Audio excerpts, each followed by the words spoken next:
Messieurs, Lane Hutson connaît une saison exceptionnelle avec le Canadien. Vert ou rouge, Lane Hutson sera dans le top 4 des votes pour le trophée Norris cette année. Julien. Ah! Il est quatrième pour les points, je pense. Non, il est quatrième Oui, pour les quatrième. passes. Pour les points Quatrième pour aussi. les Pour points. les points aussi. Là, ils vont-tu mettre du Victor Hedman avant? Ils vont-tu. D'habitude, ils n'ont pas. Ils mettent pas trop des défenseurs. Ils regardent juste les points. Hein? Le monde qui vote ne regarde pas les matchs, c'est correct. Euh, je vais dire rouge. Parce que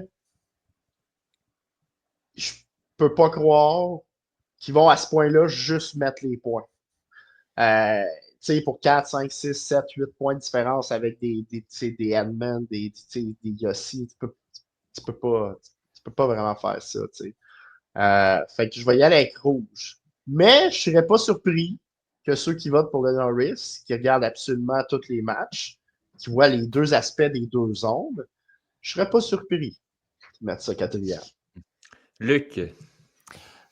C'est un gros rouge. Je comprends qu'il y a une fièvre à Lane Hutson présentement au Québec. Là.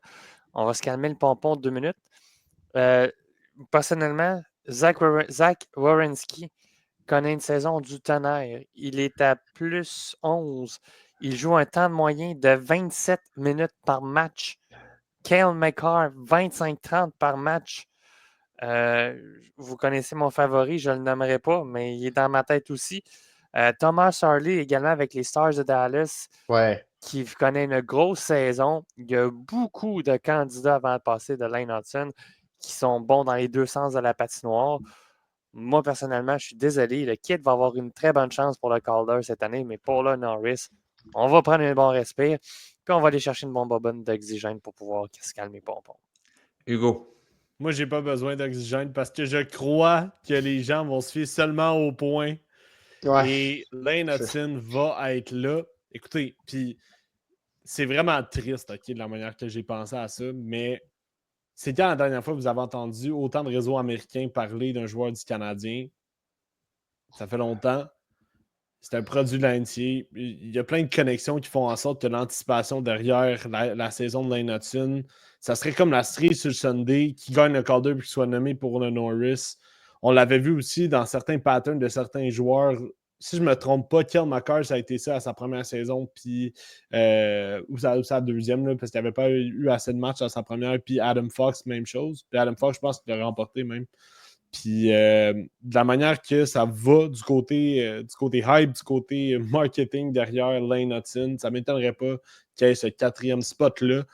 Donc, je veux dire vert pour ça. Mais je suis d'accord avec le point de Luc qu'il y a beaucoup de défenseurs qui pourraient être avant lui en termes de la globalité du jeu. Ouais, bien évidemment, c'est pas nécessairement ce que nous on pense, mais si on pense qu'il va être justement dans le top 4.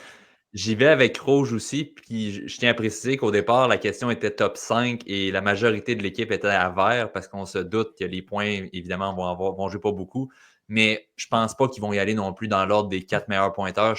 Peut-être les 3 premiers, je suis convaincu qu'ils vont l'être. Là, donc, mais après ça, je pense qu'il y a exemple un Edman, justement un Werenski qu'on a nommé tantôt, mais quoi qu'il est déjà dans le top 3, là, des points en plus. Mais différents joueurs, justement, pourraient passer devant Hutson. Puis je suis quand même d'accord, pour moi, il ne serait pas nécessairement dans le top 4, top 5 cette année. Sauf que de la façon que les votes fonctionnent, je ne serais pas surpris effectivement qu'il puisse avoir sa place et qu'on voit son nom à la fin de la saison dans ce classement-là.